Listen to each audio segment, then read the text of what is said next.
Welcome ਦੋਸਤੋ, learn better channel 'ਚ ਤੁਹਾਡਾ ਸਵਾਗਤ ਹੈ। ਅੱਜ ਅਸੀਂ ਕਰਾਂਗੇ ਜਿਹੜਾ ਪੰਜਾਬ ਦਾ ਰੀਸੈਂਟ ਟੌਪਿਕ ਚੱਲ ਰਿਹਾ ਚੰਡੀਗੜ੍ਹ ਨੂੰ ਲੈ ਕੇ ਕਿ ਚੰਡੀਗੜ੍ਹ ਪੰਜਾਬ ਦੀ ਕੈਪੀਟਲ ਹੋਣੀ ਚਾਹੀਦੀ ਹੈ ਜਾਂ ਇਹ ਹਰਿਆਣੇ ਦੀ ਕੈਪੀਟਲ ਹੋਣੀ ਚਾਹੀਦੀ ਹੈ ਜਾਂ ਇਹ ਯੂਟੀ ਹੀ ਰਹਿਣੀ ਚਾਹੀਦੀ ਹੈ।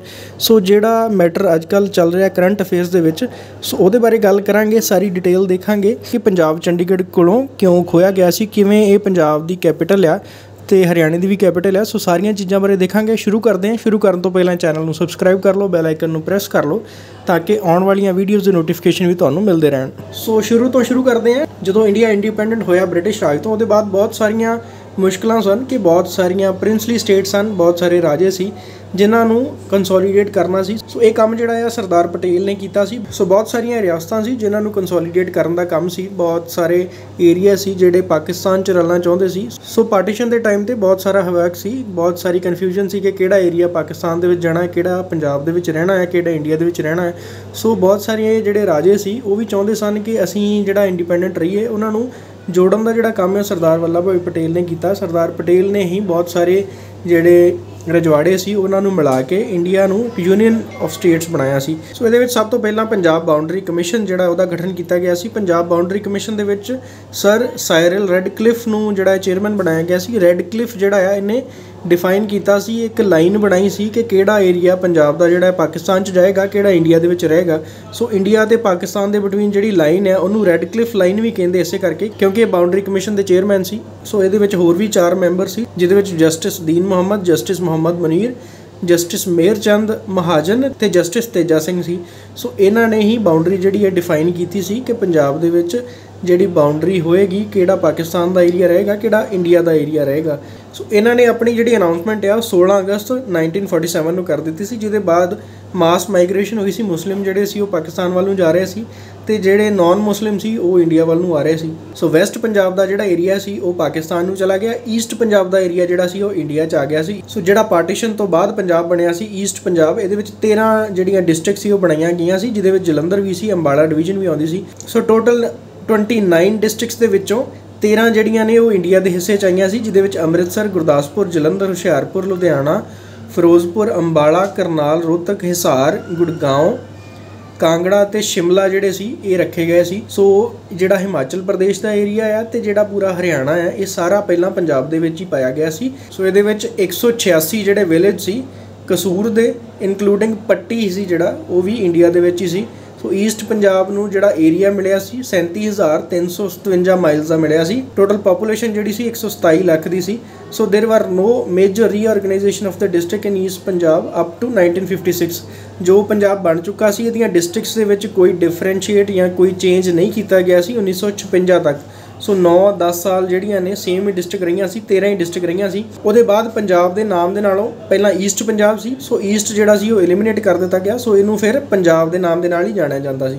ਸੋ ਪਹਿਲਾਂ ਇਹਨੂੰ ਈਸਟ ਪੰਜਾਬ ਅਤੇ ਵੈਸਟ ਪੰਜਾਬ ਕਹਿ ਕੇ ਜਾਣਿਆ ਜਾਂਦਾ ਸੀ। ਵੈਸਟ ਪੰਜਾਬ ਪਾਕਿਸਤਾਨ ਦੇ ਵਿੱਚ ਚਲਾ ਗਿਆ, ਈਸਟ ਪੰਜਾਬ ਜਿਹੜਾ ਇੰਡੀਆ 'ਚ ਰਹਿ ਗਿਆ ਸੀ। ਸੋ ਹੁਣ ਆਪਣੇ ਕੋਲ ਇੱਕੋ ਹੀ ਪੰਜਾਬ ਸੀ, ਇਸ ਕਰਕੇ ਈਸਟ ਜਿਹੜਾ ਇਹਦੇ ਅੱਗੋਂ ਹਟਾ ਦਿੱਤਾ ਸੀ, ਇਕੱਲਾ ਪੰਜਾਬ ਰਹਿ ਗਿਆ ਸੀ ਇਹਦੇ ਉੱਪਰ। ਸੋ ਉਹਦੇ ਬਾਅਦ ਹੈ ਕਿ ਪੈਪਸੂ ਕੀ ਹੈ, Patiala and East Punjab state union. So ਇਹ ਜਿਹੜੀਆਂ ਪ੍ਰਿੰਸਲੀ ਸਟੇਟ ਸੀ, ਜਿਹੜੇ ਰਾਜੇ ਸੀ ਜਿਨ੍ਹਾਂ ਨੂੰ ਰੀਆਰਗਨਾਈਜ਼ ਕਰਕੇ ਜਿਨ੍ਹਾਂ ਨੂੰ ਇੰਡੀਆ ਦੇ ਵਿੱਚ ਸ਼ਾਮਿਲ ਕੀਤਾ ਗਿਆ ਸੀ, ਉਹਨਾਂ ਦੇ ਕੋਲ ਐਗਰੀਮੈਂਟ ਜਿਹੜਾ ਆ ਸਾਈਨ ਕਰਵਾ ਕੇ ਸਰਦਾਰ ਵੱਲਭ ਭਾਈ ਪਟੇਲ ਨੇ ਇਹ ਕੰਮ ਕੀਤਾ ਸੀ ਕਿਉਂਕਿ ਉਹ ਹੋਮ ਮਿਨਿਸਟਰ ਸੀ ਉਸ ਟਾਈਮ ਦੇ ਉੱਤੇ। ਸੋ ਉਹਨਾਂ ਨੂੰ ਇਹ ਕੰਮ ਦਿੱਤਾ ਗਿਆ ਸੀ ਸਟੇਟਸ ਨੂੰ ਰੀਯੂਨੀਅਨ ਕਰਨ ਦਾ। ਜਿੰਨੇ ਵੀ ਰਜਵਾੜੇ ਨੇ ਉਹਨਾਂ ਨੂੰ ਇਹ ਮੌਕਾ ਦਿੱਤਾ ਗਿਆ ਸੀ ਕਿ ਤੁਸੀਂ ਇੰਡੀਆ ਦੇ ਵਿੱਚ ਸ਼ਾਮਿਲ ਹੋ ਜਾਓ ਜਾਂ ਪਾਕਿਸਤਾਨ ਦੇ ਵਿੱਚ ਸ਼ਾਮਿਲ ਹੋ ਜਾਓ।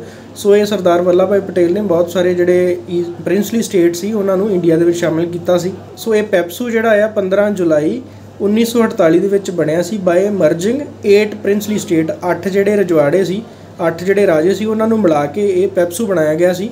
ਪੈਪਸੂ ਦੇ ਵਿੱਚ ਕਿਹੜੇ ਆਉਂਦੇ ਨੇ ਇਹ ਰਜਵਾੜੇ? ਪਟਿਆਲਾ, ਨਾਭਾ, ਜਿੰਦ, ਫਰੀਦਕੋਟ, ਕਪੂਰਥਲਾ, ਕਲਸੀਆਂ, ਨਾਲਾਗੜ੍ਹ ਅਤੇ ਮਲੇਰਕੋਟਲਾ।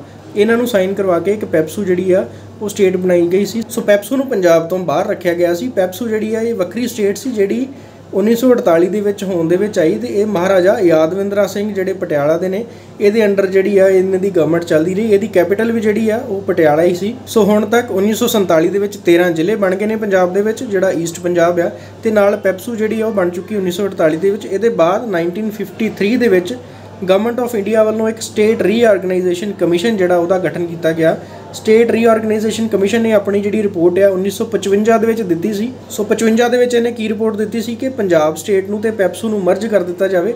ਸੋ ਗਵਰਨਮੈਂਟ ਨੇ ਇਹਦੀਆਂ ਜਿਹੜੀਆਂ ਰეკਮੈਂਡੇਸ਼ਨ ਸੀ ਉਹ ਅਸੈਪਟ ਕਰਕੇ 1 ਨਵੰਬਰ 1956 ਨੂੰ ਪੰਜਾਬ ਤੇ ਪੈਪਸੂ ਨੂੰ ਹੁਣ ਇੱਕ ਮਰਜ ਕਰਕੇ ਇੱਕ ਸਟੇਟ ਹੀ ਬਣਾ ਦਿੱਤਾ ਸੀ। ਸੋ ਇਹ ਹੋਇਆ ਸਟੇਟ ਰੀਆਰਗੇਨਾਈਜੇਸ਼ਨ ਕਮਿਸ਼ਨ ਦੇ ਨਾਲ ਉਹਦੀ ਰਿਪੋਰਟ ਸੀ ਕਿ ਪੰਜਾਬ ਤੇ ਪੈਪਸੂ ਨੂੰ ਮਰਜ ਕਰ ਦਿੱਤਾ ਜਾਵੇ। ਸੋ 1956 ਦੇ ਵਿੱਚ ਇਹ ਚੇਂਜ ਆਈ ਹੈ ਕਿ ਪੰਜਾਬ ਤੇ ਪੈਪਸੂ ਨੂੰ ਮਰਜ ਕਰ ਦਿੱਤਾ ਗਿਆ ਸੀ। ਸੋ ਪੰਜਾਬ ਦੇ ਵਿੱਚ ਪੰਜਾਬੀ ਸੂਬਾ ਮੂਵਮੈਂਟ ਹੈ, ਇਹਦੇ ਵਿੱਚ ਇਹ ਸੀ ਕਿ ਪੰਜਾਬੀ ਬੋਲਦੇ ਜਿਹੜੇ ਏਰੀਆਜ਼ ਨੇ ਉਹਨਾਂ ਨੂੰ ਵੱਖਰਾ ਕਰ ਦਿੱਤਾ ਜਾਵੇ, ਲਿੰਗੁਇਸਟਿਕ ਬੇਸ ਦੇ ਉੱਪਰ ਇਹ ਜਿਹੜੀ ਸਟੇਟ ਆ ਬਣਾਈ ਜਾਵੇ। ਸੋ ਪੰਜਾਬੀ ਸੂਬਾ ਮੂਵਮੈਂਟ ਇਸੇ ਕਰਕੇ ਹੀ ਆ ਕਿ ਲਿੰਗੁਇਸਟਿਕ ਬੇਸ ਜਿਹੜੇ ਪੰਜਾਬੀ ਬੋਲਦੇ ਨੇ ਸਿੱਖ ਕਮਿਊਨਿਟੀ ਆ ਜਿਹੜੀ ਉਹਨਾਂ ਦੀ ਇੱਕ ਵੱਖਰੀ ਸਟੇਟ ਬਣਾਈ ਜਾਵੇ। ਇਹ ਡਿਮਾਂਡ ਜਿਹੜੀ ਆ ਇਹ ਸਟੇਟ ਰੀਆਰਗੇਨਾਈਜੇਸ਼ਨ ਕਮਿਸ਼ਨ ਨੂੰ ਵੀ ਇਹ ਦਿੱਤੀ ਗਈ ਸੀ, ਜਿਹੜਾ ਕਿ 1953 ਦੇ ਵਿੱਚ ਬਣਿਆ ਸੀ, ਜਿਹਨੇ ਮਰਜ ਕਰਨ ਲਈ ਰਿਕਮੈਂਡੇਸ਼ਨ ਕੀਤੀ ਸੀ, ਬਟ ਇਹਨਾਂ ਨੇ ਇਹ ਡਿਨਾਈ ਕਰ ਦਿੱਤੀ ਸੀ, ਇਹ ਡਿਮਾਂਡ ਰਿਜੈਕਟ ਕਰ ਦਿੱਤੀ ਸੀ। ਇਹ ਪੰਜਾਬੀ ਸੂਬਾ ਮੂਵਮੈਂਟ ਦੇ ਵਿੱਚ ਅਕਾਲੀ ਦਲ ਜਿਹੜਾ ਹੈ ਇਹਨਾਂ ਦਾ ਕਾਫੀ ਰੋਲ ਰਿਹਾ, ਅਕਾਲ ਤਖਤ ਨੇ ਵੀ ਵਾਈਟਲ ਰੋਲ ਜਿਹੜਾ ਪਲੇ ਕੀਤਾ। ਸੋ ਮਾਸਟਰ ਤਾਰਾ ਸਿੰਘ ਤੇ ਸੰਤ ਫਤਿਹ ਸਿੰਘ ਸੀ ਜਿਹੜੇ ਦੋ ਪ੍ਰੋਮੀਨੈਂਟ ਲੀਡਰ ਸੀ ਪੰਜਾਬੀ ਸੂਬਾ ਮੂਵਮੈਂਟ ਦੇ, ਜਿਨ੍ਹਾਂ ਨੇ ਮਾਸ ਮੂਵਮੈਂਟਸ ਕੀਤੀਆਂ ਸੀ ਕਿ ਪੰਜਾਬੀ ਸੂਬਾ ਵਾਸਤੇ ਜਿਨ੍ਹਾਂ ਨੇ ਸਟਰਗਲ ਕੀਤੀ ਸੀ। ਇਹ ਦੋ ਜਿਹੜੇ ਨੇ ਵੱਡੇ ਇਹਨਾਂ ਦੇ ਲੀਡਰ ਸੀ, ਪ੍ਰੋਮੀਨੈਂਟ ਲੀਡਰ ਸੀ। ਸੋ ਇਹਨਾਂ ਦੀਆਂ ਮੂਵਮੈਂਟਸ ਤੋਂ ਤੇ ਇਹਨਾਂ ਦੀ ਸਟਰਗਲ ਤੋਂ 1966 ਦੇ ਵਿੱਚ ਗਵਰਨਮੈਂਟ ਆਫ ਇੰਡੀਆ ਨੇ ਇਹਨਾਂ ਦੀਆਂ ਡਿਮਾਂਡਸ ਮੰਨ ਲਈਆਂ ਸੀ ਤੇ ਪੰਜਾਬੀ ਰੀਆਰਗੇਨਾਈਜੇਸ਼ਨ ਜਿਹੜੀ ਆ ਪੰਜਾਬ ਦਾ ਰੀਆਰਗੇਨਾਈਜੇਸ਼ਨ ਕਰਕੇ ਇਹਨੂੰ ਫਿਰ ਇੱਕ 1966 ਦੇ ਵਿੱਚ ਪੰਜਾਬ ਤੇ ਹਰਿਆਣਾ ਵੱਖ-ਵੱਖ ਕਰ ਦਿੱਤਾ ਸੀ। ਸੋ ਪੰਜਾਬ ਬਾਉਂਡਰੀ ਕਮਿਸ਼ਨ ਦੇ ਵਿੱਚ ਕੀ ਸੀ, ਇਹ ਰੀਆਰਗੇਨਾਈਜੇਸ਼ਨ ਸੀ ਪੰਜਾਬ ਦੀ, ਜਿਹਦੇ ਵਿੱਚ 1966 ਦੇ ਵਿੱਚ 3 ਮੈਂਬਰੀ ਜਿਹੜੀ ਕਮੇਟੀ ਸੀ ਉਹ ਬਣਾਈ ਗਈ, ਜਿਨ੍ਹਾਂ ਨੇ ਹਿੰਦੀ ਸਪੀਕਿੰਗ ਤੇ ਪੰਜਾਬੀ ਸਪੀਕਿੰਗ ਜਿਹੜੇ ਰੀਜਨ ਸੀ ਉਹਨਾਂ ਨੂੰ ਲਿੰਗੁਇਸਟਿਕਲੀ ਡਿਵਾਈਡ ਕਰ ਦਿੱਤਾ ਸੀ ਤੇ ਜਿਹੜੇ ਹਿੱਲ ਏਰੀਆ ਸੀ ਉਹਨਾਂ ਨੂੰ ਵੀ ਇਹਨਾਂ ਨੇ ਹਿਮਾਚਲ ਪ੍ਰਦੇਸ਼ ਦੇ ਵਿੱਚ ਮਰਜ ਕਰ ਦਿੱਤਾ ਸੀ। ਸੋ ਇਸ ਕਮਿਸ਼ਨ ਦੇ ਜਿਹੜੇ ਚੇਅਰਮੈਨ ਸੀ ਉਹ ਸੀ ਜੇ.ਸੀ. ਸ਼ਾਹ। ਸੋ ਜੇ.ਸੀ. ਸ਼ਾਹ ਦੀ ਜਿਹੜੀ ਕਮਿਸ਼ਨ ਰਿਪੋਰਟ ਆ ਪੰਜਾਬ ਰੀਆਰਗੇਨਾਈਜੇਸ਼ਨ ਐਕਟ ਜਿਹੜਾ ਉਹਦੇ ਬੇਸ ਤੇ ਬਣਿਆ ਸੀ। ਸੋ ਐਕਟ ਬਣ ਤੇ ਪੰਜਾਬ ਜਿਹੜਾ ਹੈ 3 ਹਿੱਸਿਆਂ ਦੇ ਵਿੱਚ ਡਿਵਾਈਡ ਹੋ ਗਿਆ ਸੀ 1966 ਦੇ ਵਿੱਚ। ਸੋ 3 ਸਟੇਟਾਂ ਬਣੀਆਂ ਸੀ, ਹਿੰਦੀ ਦੇ ਵਿੱਚ ਜਿਹੜੇ ਆ ਹਿੰਦੀ ਬੋਲਦੇ ਸੀ ਉਹ ਹਰਿਆਣਵੀ ਡਾਇਲੈਕਟ ਵਾਲੇ ਸੀ, ਪੰਜਾਬ ਦੇ ਵਿੱਚ ਪੰਜਾਬੀ ਬੋਲਣ ਵਾਲੇ, ਤੇ ਪਹਾੜੀ ਡਾਇਲੈਕਟ ਵਾਲੇ ਨੂੰ ਹਿਮਾਚਲ ਪ੍ਰਦੇਸ਼ ਜਿਹੜਾ ਹੈ ਉਹ ਬਣਾ ਦਿੱਤਾ ਸੀ। ਪਹਿਲਾਂ ਇਹਨੂੰ ਯੂਨੀਅਨ ਟੈਰੀਟਰੀ ਬਣਾਇਆ ਸੀ, ਉਹਦੇ ਬਾਅਦ ਇਹਨੂੰ ਸਟੇਟ ਬਣਾ ਦਿੱਤਾ ਸੀ ਪੂਰਾ। ਸੋ ਜਿਹੜਾ ਪੰਜਾਬ ਸੀ ਪਹਿਲਾਂ 1966 ਤੋਂ ਪਹਿਲਾਂ ਉਹਦੇ ਵਿੱਚ ਹਿੰਦੂ ਮੈਜੋਰਿਟੀ ਸੀ। ਸੋ ਹਿੰਦੂ ਮੈਜੋਰਿਟੀ ਜਿਹੜੀ 63% ਹਿੰਦੂ ਪੋਪੂਲੇਸ਼ਨ ਸੀ, ਉਹਦੇ ਵਿੱਚ ਪੰਜਾਬ ਨੂੰ ਜਿਹੜਾ ਆ ਉਹ ਟ੍ਰਾਈਫਰਕੇਟ ਕਰਕੇ 3 ਹਿੱਸਿਆਂ ਦੇ ਵਿੱਚ ਡਿਵਾਈਡ ਕਰਕੇ ਚੰਡੀਗੜ੍ਹ ਨੂੰ ਛੱਡ ਦਿੱਤਾ ਸੀ। ਚੰਡੀਗੜ੍ਹ ਨੂੰ ਪੰਜਾਬ ਤੇ ਹਰਿਆਣਾ ਦੋਨਾਂ ਦੀ ਕੈਪੀਟਲ ਜਿਹੜੀ ਆ ਉਹ ਬਣਾ ਦਿੱਤਾ ਗਿਆ ਸੀ। ਲਿੰਗੁਇਸਟਿਕਲੀ ਬਾਕੀ ਜਿਹੜੇ ਏਰੀਆ ਸੀ ਉਹਨਾਂ ਨੂੰ ਡਿਵਾਈਡ ਕਰ ਦਿੱਤਾ ਸੀ। ਚੰਡੀਗੜ੍ਹ ਜਿਹੜੀ ਉਹ ਪਲੈਨਡ ਸਿਟੀ ਸੀ, ਇਹ ਪਹਿਲਾਂ ਲਾਹੌਰ ਸੀ ਪੰਜਾਬ ਦੀ ਕੈਪੀਟਲ, ਲਾਹੌਰ ਨੂੰ ਚੇਂਜ ਕਰਕੇ ਚੰਡੀਗੜ੍ਹ ਬਣਾਇਆ ਸੀ। ਸੋ ਚੰਡੀਗੜ੍ਹ ਦੇ ਉੱਪਰ ਜਿਹੜਾ ਹੱਕ ਆ ਦੋਨਾਂ ਨੇ ਜਿਤਾਇਆ ਸੀ ਕਿ ਹਰਿਆਣਾ ਕਹਿੰਦਾ ਸੀ ਮੇਰੀ ਵੀ ਕੈਪੀਟਲ ਰਵੇ, ਪੰਜਾਬ ਕਹਿੰਦਾ ਸੀ ਮੇਰੀ ਵੀ ਕੈਪੀਟਲ ਰਵੇ। ਸੋ ਇਹ ਦੋਨਾਂ ਨੂੰ ਨਹੀਂ ਸੀ ਦਿੱਤੀ, ਪੰਜਾਬ ਨੂੰ ਵੀ ਨਹੀਂ ਤੇ ਹਰਿਆਣੇ ਨੂੰ ਵੀ ਨਹੀਂ। ਇਹਨੂੰ ਇੱਕ ਸੈਪਰੇਟ ਯੂਨੀਅਨ ਟੈਰੀਟਰੀ ਬਣਾ ਕੇ ਬੋਥ ਸਟੇਟਸ ਦੀ ਜਿਹੜੀ ਆ ਕੈਪੀਟਲ ਬਣਾ ਦਿੱਤੀ ਸੀ।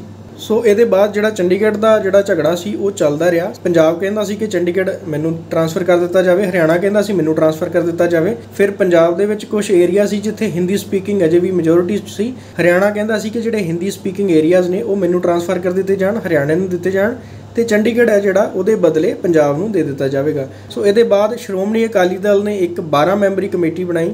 12 ਮੈਂਬਰੀ ਕਮੇਟੀ ਦੇ ਵਿੱਚ ਇਹਨਾਂ ਨੇ ਇੱਕ ਮੀਟਿੰਗ ਕਰਕੇ ਰੈਜ਼ੋਲੂਸ਼ਨ ਜਿਹੜਾ ਮਤਾ ਪਾਸ ਕੀਤਾ ਕਿ ਕੀ ਡਿਮਾਂਡਸ ਹੋਣੀਆਂ ਚਾਹੀਦੀਆਂ ਨੇ ਸਾਡੀਆਂ, ਕਿਹੜੀਆਂ ਅਸੀਂ ਡਿਮਾਂਡਸ ਜਿਹੜੀਆਂ ਨੇ ਅੱਗੇ ਰੱਖਣੀਆਂ ਨੇ।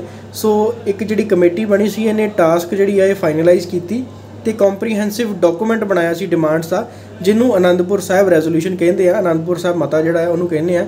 ਇਹ 1973 ਦਾ ਮਤਾ ਆ। ਸੋ ਇਹਦੇ ਵਿੱਚ ਕਿਹੜੀਆਂ ਡਿਮਾਂਡ ਸੀ ਰੈਜ਼ੋਲੂਸ਼ਨ ਦੇ ਵਿੱਚ, ਇੱਕ ਤਾਂ ਇਹ ਆ ਕਿ ਪਹਿਲਾਂ ਟ੍ਰਾਂਸਫਰ ਕੀਤਾ ਜਾਵੇ ਪੰਜਾਬੀ ਏਰੀਆ ਸਪੀਕਿੰਗ ਜਿਹੜਾ ਆ ਉਹ ਪੰਜਾਬ ਨੂੰ ਟ੍ਰਾਂਸਫਰ ਕੀਤਾ ਜਾਵੇ। ਸੈਕੰਡ ਕੀ ਹੈ, ਡੀਸੈਂਟਰਲਾਈਜੇਸ਼ਨ ਆਫ ਸਟੇਟਸ ਹੋਵੇ ਕਿ ਸੈਂਟਰ ਦੇ ਕੋਲ ਸਿਰਫ ਜਿਹੜੀਆਂ ਪਾਵਰਸ ਨੇ ਉਹ defence, foreign affairs, post, Telegram ਦੇ ਵਿੱਚ ਹੀ ਰਹਿਣ, ਰੇਲਵੇਜ਼ ਦੇ ਵਿੱਚ ਹੀ ਰਹਿਣ, ਬਾਕੀ ਜਿਹੜੀਆਂ ਪਾਵਰਸ ਨੇ ਉਹ ਪੂਰੀਆਂ ਸਟੇਟ ਨੂੰ ਦੇ ਦਿੱਤੀਆਂ ਜਾਣ। ਪ੍ਰੋਟੈਕਸ਼ਨ ਆਫ ਸਿੱਖ ਮਿਨੋਰਟੀਜ਼ ਜਿਹੜੇ ਨੇ, ਬਹੁਤ ਸਾਰੀ ਏਰੀਆ ਦੇ ਵਿੱਚ ਸਿੱਖ ਜਿਹੜੇ ਨੇ ਉਹ ਮਿਨੋਰਟੀ ਦੇ ਵਿੱਚ ਆ ਗਏ ਸੀ। ਸੋ ਪ੍ਰੋਟੈਕਸ਼ਨ ਆਫ ਸਿੱਖ ਮਿਨੋਰਟੀਜ਼ ਜਿਹੜਾ ਸੀ ਉਹ ਵੀ ਜਿਹੜਾ ਇੱਕ ਇਸ਼ੂ ਬਣ ਚੁੱਕਾ ਸੀ ਕਿ ਬਹੁਤ ਸਾਰੇ ਏਰੀਆ ਸੀ ਜਿਹੜੇ ਹਰਿਆਣਾ ਬਣ ਚੁੱਕਾ ਸੀ ਜਾਂ ਹਿਮਾਚਲ ਪ੍ਰਦੇਸ਼ ਸੀ, ਉੱਥੇ ਸਿੱਖ ਰਹਿੰਦੇ ਸੀ ਜਿਹੜੇ ਮਿਨੋਰਟੀ ਦੇ ਵਿੱਚ ਹੋ ਗਏ ਸੀ ਹੁਣ। ਸੋ ਸਿੱਖ ਮਿਨੋਰਟੀਜ਼ ਦੀ ਜਿਹੜੀ ਪ੍ਰੋਟੈਕਸ਼ਨ ਹੈ ਉਹਦੇ ਵਾਸਤੇ ਵੀ ਇਹ ਡਿਮਾਂਡ ਉੱਠ ਚੁੱਕੀ ਸੀ। Enactment of all India gurdwara act ਜਿਹੜਾ ਆ ਇਹਦੇ ਵਾਸਤੇ ਡਿਮਾਂਡ ਬਣ ਚੁੱਕੀ ਸੀ, ਜਿਹਨੂੰ ਕਿ ਇਹ ਕਹਿੰਦੇ ਸੀ ਕਿ SGPC ਦੇ ਅੰਡਰ ਇਹ ਸਾਰੇ ਗੁਰਦੁਆਰਾਸ ਆ ਜਾਣ। ਬਟ ਜਦੋਂ ਕਿ ਹਰਿਆਣਾ ਜਿਹੜੀ ਆ ਉਹ ਵੱਖਰੀ ਇੱਕ ਸਟੇਟ ਬਣ ਗਈ ਸੀ, ਸੋ ਹਰਿਆਣਾ ਸਿੱਖ ਗੁਰਦੁਆਰਾ ਪ੍ਰਬੰਧਕ ਕਮੇਟੀ ਬਣ ਚੁੱਕੀ ਸੀ, ਦਿੱਲੀ ਸਿੱਖ ਗੁਰਦੁਆਰਾ ਪ੍ਰਬੰਧਕ ਕਮੇਟੀ ਬਣ ਚੁੱਕੀ ਸੀ। ਸੋ ਇਹ ਡਿਮਾਂਡ ਸੀ ਇਹਨਾਂ ਦੀ SGPC ਦੀ ਕਿ ਜਿੰਨੇ ਵੀ ਹਿਸਟੋਰੀਕਲ ਗੁਰਦੁਆਰਾਸ ਨੇ ਉਹਨਾਂ ਦੀਆਂ ਪਾਵਰਸ ਜਿਹੜੀਆਂ ਨੇ ਉਹ ਸਾਰੀਆਂ ਜਿਹੜਾ SGPC ਨੂੰ ਦਿੱਤੀਆਂ ਜਾਣ। ਸੋ ਉਹਦੇ ਬਾਅਦ free access T Guru Nanak Dev ji ਦੇ ਜਨਮ ਸਥਾਨ ਤੱਕ ਜਿਹੜਾ ਪਾਕਿਸਤਾਨ ਦਾ ਲਾਂਘਾ ਜਿਹੜਾ ਹੁਣ ਖੁੱਲਿਆ ਹੈ, ਇਹ ਵੀ ਇੱਕ ਪਹਿਲਾਂ ਡਿਮਾਂਡ ਸੀ। ਅਨੰਦਪੁਰ ਸਾਹਿਬ ਰੈਜ਼ੋਲੂਸ਼ਨ ਦੇ ਵਿੱਚ ਹੀ ਉੱਠੀ ਸੀ ਪਹਿਲਾਂ। Reservation of Sikhs for recruitment in defence ਦੇ ਵਿੱਚ ਰਿਜ਼ਰਵੇਸ਼ਨ ਦਿੱਤੀ ਜਾਵੇ ਸਿੱਖਾਂ ਨੂੰ। ਫਿਰ ਸੀਲਿੰਗ ਹੈ ਜਿਹੜੀ ਲੈਂਡ ਦੇ ਉੱਪਰ ਸੀਲਿੰਗ ਸੀ ਜਿਹੜੀ ਇੰਦਰਾ ਗਾਂਧੀ ਨੇ ਰੱਖੀ ਸੀ ਕਿ ਇੰਨੀ ਜ਼ਮੀਨ ਤੋਂ ਵੱਧ ਇੱਕ ਪਰਿਵਾਰ ਜਿਹੜਾ ਇਹ ਜ਼ਮੀਨ ਨਹੀਂ ਰੱਖ ਸਕਦਾ, ਉਹਨੂੰ ਸੀਲਿੰਗ ਨੂੰ ਵਧਾਉਣ ਦੀ ਡਿਮਾਂਡ ਸੀ। ਅਬੋਲਿਸ਼ਨ ਆਫ ਇੰਟਰਮੀਡੀਏਟਰੀ ਸੀ, ਜਿਹੜੇ ਜ਼ਮੀਨਦਾਰਸ ਵਗੈਰਾ ਬਣਾਏ ਸੀ ਇੰਟਰਮੀਡੀਏਟਰੀ, ਉਹਨਾਂ ਨੂੰ ਅਬੋਲਿਸ਼ ਕਰਨ ਦੀ ਡਿਮਾਂਡ ਸੀ। Fix price for agriculture produce ਜਿਹੜੀ MSP ਵਗੈਰਾ ਆ, ਇਹ ਉਦੋਂ ਵੀ ਡਿਮਾਂਡ ਸੀ।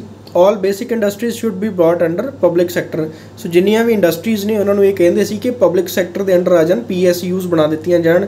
ਆਲ consumer industries dealing with essential commodities should be nationalise. So ਉਸ ਟਾਈਮ ਦੇ ਉੱਪਰ ਇੰਦਰਾ ਗਾਂਧੀ ਦਾ ਰਾਜ ਸੀ, ਉਹਨਾਂ ਨੇ ਬੈਂਕਾਂ ਜਿਵੇਂ ਨੈਸ਼ਨਲਾਈਜ਼ ਕੀਤੀਆਂ ਸੀ। ਸੋ ਇਹ ਕਹਿੰਦੇ ਸੀ ਕਿ ਸਾਰੀਆਂ ਜਿਹੜੀਆਂ ਇੰਡਸਟਰੀਜ਼ ਨੇ ਉਹਨਾਂ ਨੂੰ ਹੀ ਨੈਸ਼ਨਲਾਈਜ਼ ਕੀਤਾ ਜਾਵੇ। There should be need based minimum wage for industrial labour, ਕਿ ਮਿਨੀਮਮ ਜਿਹੜੀ ਵੇਜਸ ਆ ਉਹ ਡਿਫਾਈਨ ਕੀਤੀਆਂ ਜਾਣ। For agriculture labour minimum wages ਜਿਹੜੀਆਂ ਨੇ ਉਹਨਾਂ ਨੂੰ ਰਿਵਿਊ ਕੀਤਾ ਜਾਵੇ ਕਿ ਬਹੁਤ ਘੱਟ ਸੀ ਵੇਜਸ ਉਸ ਟਾਈਮ ਤੇ। ਸਪੀਡਰ ਕੰਪਲੀਸ਼ਨ ਆਫ ਥੇਨ ਡੈਮ ਤੇ ਨਿਊਕਲੀਅਰ ਜਿਹੜਾ ਐਟੋਮਿਕ ਐਨਰਜੀ ਵਾਸਤੇ ਜਿਹੜਾ ਪਲਾਂਟ ਸੈਟਅਪ ਕਰਨਾ ਸੀ ਉਹਨੂੰ ਛੇਤੀ ਕੀਤਾ ਜਾਵੇ। Transfer of federally administered city of Chandigarh to Punjab. So Chandigarh ਨੂੰ ਪੰਜਾਬ ਦੇ ਵਿੱਚ ਟ੍ਰਾਂਸਫਰ ਕਰਨ ਦੀ ਇੱਕ ਡਿਮਾਂਡ ਸੀ। So second language status for Punjabi in neighbouring state Himachal Pradesh, Rajasthan, Haryana. So ਇਹਨਾਂ ਦੀ ਡਿਮਾਂਡ ਸੀ ਕਿ ਜਿਹੜੀਆਂ ਨੇਬਰਿੰਗ ਸਟੇਟ ਨੇ ਜਿੱਥੇ ਸਿੱਖ ਮਾਈਨੋਰਿਟੀ ਹੋ ਗਈ ਹੁਣ, ਉਹਦੇ ਵਿੱਚ ਸੈਕੰਡ ਅਫੀਸ਼ੀਅਲ ਲੈਂਗੁਏਜ ਬਣਾ ਦਿੱਤੀ ਜਾਵੇ ਪੰਜਾਬੀ।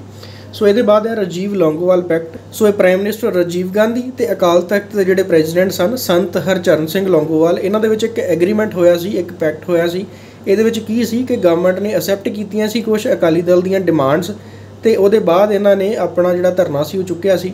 ਬਟ ਇਹ ਜਿਹੜੀਆਂ ਡਿਮਾਂਡ ਸੀ ਇਹ ਪੂਰੀਆਂ ਨਹੀਂ ਸੀ ਹੋ ਪਾਈਆਂ ਕਿਉਂਕਿ ਇਹਨਾਂ ਦੋਨਾਂ ਲੀਡਰਸ ਨੂੰ ਹੀ ਅਸੈਸੀਨੇਟ ਕਰ ਦਿੱਤਾ ਗਿਆ ਸੀ ਟੈਰਰਿਸਟ ਵੱਲੋਂ। ਇਸ਼ੂਜ਼ ਕਿਹੜੇ ਸੀ ਜਿਹੜੇ ਸਾਈਨ ਹੋਏ ਸੀ? Implementation of Anandpur Sahib resolution. So greater autonomy ਦਿੱਤੀ ਜਾਏਗੀ, ਸਟੇਟ ਨੂੰ ਟ੍ਰਾਂਸਫਰ ਕੀਤਾ ਜਾਏਗਾ ਚੰਡੀਗੜ੍ਹ ਨੂੰ ਪੰਜਾਬ 'ਚ। ਸੋ ਰਿਲੀਜ਼ ਕੀਤੇ ਜਾਣਗੇ ਜਿਹੜੇ ਪੋਲੀਟੀਕਲ ਲੀਡਰਸ ਫੜੇ ਨੇ। ਇਨੈਕਟਮੈਂਟ ਕੀਤਾ ਜਾਏਗਾ all India gurdwara act. Sharing Ravi Beas ਦਾ ਜਿਹੜਾ ਵਾਟਰ ਆ ਉਹ ਸ਼ੇਅਰ ਕੀਤਾ ਜਾਏਗਾ by non riparian states. So riparian state ਹੁੰਦਾ ਜਿਹੜੀ ਸਟੇਟ ਦੇ ਵਿੱਚੋਂ ਉਹ ਲੰਘ ਕੇ ਆਉਂਦੀ ਹੈ ਨਦੀ। ਸੋ ਪਹਿਲੀ ਜਿਹੜੀ ਸਟੇਟ ਹੋਏਗੀ ਉਹਦਾ ਜ਼ਿਆਦਾ ਅਧਿਕਾਰ ਹੈ, ਜਿਵੇਂ ਹਿਮਾਚਲ ਪ੍ਰਦੇਸ਼ ਦੇ ਵਿੱਚੋਂ ਲੰਘ ਕੇ ਆ ਰਹੀ ਹੈ। ਸੋ ਹਿਮਾਚਲ ਪ੍ਰਦੇਸ਼ ਦਾ ਪਹਿਲਾ ਅਧਿਕਾਰ ਹੋਏਗਾ ਉਹਦੇ ਉੱਪਰ। ਬਾਅਦ ਦੇ ਵਿੱਚ ਉਹ ਪੰਜਾਬ ਦੇ ਵਿੱਚ ਆ ਰਹੀ ਹੈ ਤਾਂ ਪੰਜਾਬ ਦਾ ਬਾਅਦ ਦੇ ਵਿੱਚ ਅਧਿਕਾਰ ਹੋਏਗਾ। ਸੋ ਰਾਈਪੇਰੀਅਨ ਦੇ ਵਿੱਚ ਇਹ ਹੁੰਦਾ ਹੈ ਕਿ ਪਹਿਲੀ ਜਿਹੜੀ ਸਟੇਟ ਆ ਹਿਮਾਚਲ ਪ੍ਰਦੇਸ਼ ਨੂੰ ਜਿੰਨਾ ਵੀ ਪਾਣੀ ਚਾਹੀਦਾ ਹੈ ਉਹ ਯੂਜ਼ ਕਰ ਸਕਦੀ ਹੈ, ਉੱਤੇ ਡੈਮ ਵੀ ਬਣਾ ਸਕਦੀ ਹੈ। ਸੋ ਉਹਦੇ ਬਾਅਦ ਜੇ ਪਾਣੀ ਬਚੇਗਾ ਤਾਂ ਹੀ ਉਹ ਪੰਜਾਬ ਨੂੰ ਦਿੱਤਾ ਜਾਏਗਾ। ਸੋ ਇਹ ਰਾਈਪੇਰੀਅਨ ਲਾਅ ਹੈ। ਸੋ ਇਹਦੇ ਵਿੱਚ ਇਹ ਐਗਰੀਮੈਂਟ ਹੋਇਆ ਸੀ ਕਿ ਨਾਨ ਰਾਈਪੇਰੀਅਨ ਸਟੇਟਸ ਜਿਹੜੀਆਂ ਨੇ ਉਹਨਾਂ ਨੂੰ ਵੀ ਪਾਣੀ ਜਿਹੜਾ ਇਹ ਦਿੱਤਾ ਜਾਏਗਾ ਰਾਵੀ ਬਿਆਸ ਦਾ। ਸੋ ਇਹਦੇ ਬਾਅਦ ਜਿਹੜੇ 1984 ਦੇ ਸਿੱਖ ਦੰਗੇ ਹੋਏ ਸੀ, ਐਂਟੀ ਸਿੱਖ ਦੰਗੇ ਹੋਏ ਸੀ, ਉਹਨਾਂ ਦੇ ਵਿੱਚ ਜਿਹੜੇ ਰਿਸਪੌਂਸੀਬਲ ਨੇ ਉਹਨਾਂ ਨੂੰ ਸਜ਼ਾ ਦਿਵਾਉਣ ਦਾ ਜਿਹੜਾ ਆ ਉਹ ਵੀ ਇਹਦੇ ਵਿੱਚ ਸਮਝੌਤਾ ਹੋਇਆ ਸੀ ਰਾਜੀਵ ਲੌਂਗੋਵਾਲ ਦੇ ਵਿੱਚ। ਸੋ ਚੰਡੀਗੜ੍ਹ ਨੂੰ ਲੈ ਕੇ ਹੁਣ ਤੱਕ ਇਹ ਜਿਹੜੀਆਂ ਚੀਜ਼ਾਂ ਨੇ ਇਹ ਹੋਈਆਂ ਨੇ। ਸੋ ਇਹ ਜਿਹੜਾ ਰੈਜ਼ੋਲੂਸ਼ਨ ਆ ਇਹ ਮੰਨੇ ਸੀ ਸਭ ਤੋਂ ਪਹਿਲਾਂ ਰਾਜੀਵ ਲੌਂਗੋਵਾਲ ਪੈਕਟ। ਇਹਦੇ ਬਾਅਦ ਨਾ ਤਾਂ ਕੋਈ ਇਹਦੀ ਇੰਪਲੀਮੈਂਟੇਸ਼ਨ ਹੋਈ ਆ, ਨਾ ਹੀ ਇਹ ਸਕਸੈਸਫੁਲ ਹੋ ਪਾਇਆ। ਇਸੇ ਕਰਕੇ ਅਜੇ ਵੀ ਜਿਹੜਾ ਇਹ ਇਸ਼ੂ ਹੈ ਉਹ ਚੱਲਦਾ ਰਹਿੰਦਾ। ਪੰਜਾਬ ਆਪਣੇ ਮਤੇ ਪਾਸ ਕਰਦਾ ਰਹਿੰਦਾ, ਹਰਿਆਣਾ ਆਪਣਾ ਮਤੇ ਪਾਸ ਕਰਦਾ ਰਹਿੰਦਾ ਆ, UT ਦੇ ਵਿੱਚ ਆਪਣਾ ਮਤਾ ਪਾਸ ਕੀਤਾ ਹੈ ਕਿ ਇਹ UT ਹੀ ਰਹੇਗਾ। ਸੋ ਇਸੇ ਕਰਕੇ ਇਹ ਸਾਰੀਆਂ ਚੀਜ਼ਾਂ ਨੇ ਹਿਸਟੋਰੀਕਲ ਜਿਹੜੀਆਂ ਚੰਡੀਗੜ੍ਹ ਨੂੰ ਲੈ ਕੇ ਇਸ਼ੂ ਬਣਿਆ ਹੈ ਪੰਜਾਬ ਤੇ ਹਰਿਆਣਾ ਦੇ ਵਿੱਚ। ਸੋ ਹੋਪ ਤੁਹਾਨੂੰ ਇਨਫੋਰਮੇਟਿਵ ਲੱਗਾ ਹੈ। ਵੀਡੀਓ ਨੂੰ ਲਾਈਕ ਤੇ ਸ਼ੇਅਰ ਜ਼ਰੂਰ ਕਰ ਦਿਓ। Thank you very much.